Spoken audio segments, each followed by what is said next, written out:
It's been serving the 14 Nuu-chah-nulth nations for 5 decades, making Ha-Shilth-Sa Canada's oldest First Nations newspaper. Ha-Shilth-Sa is a newspaper for Nuu-chah-nulth people. It was started 50 years ago by the Nuu-chah-nulth Tribal Council.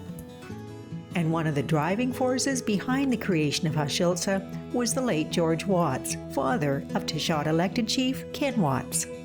You know, I think he wanted to ensure that our members knew what was happening with not just the Lancombs, but everything else in the communities. And Ha-Shilth-Sa means interesting news, right? So it's also about sharing all the interesting events and the things that are happening. It's like what Facebook is now, I guess. Well, somewhat, but you know, it's the social media of the time.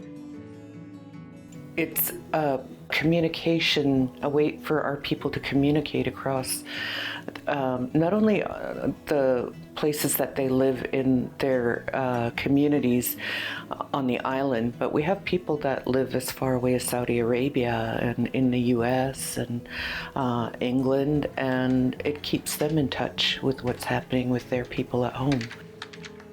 There is an ongoing need for a separate media entity to take the time and to be sensitive to cultural complications and to be aware of history, looking into these issues. It's something that mainstream media can't realistically do because of the time that it takes.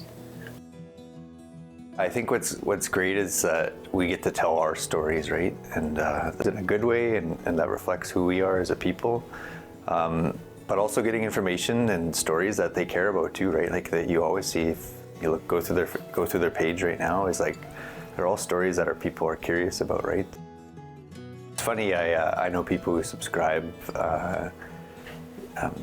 you know, that aren't Indigenous and aren't from our community, and I think it's good for them to see the things that are happening in our community and where we're going.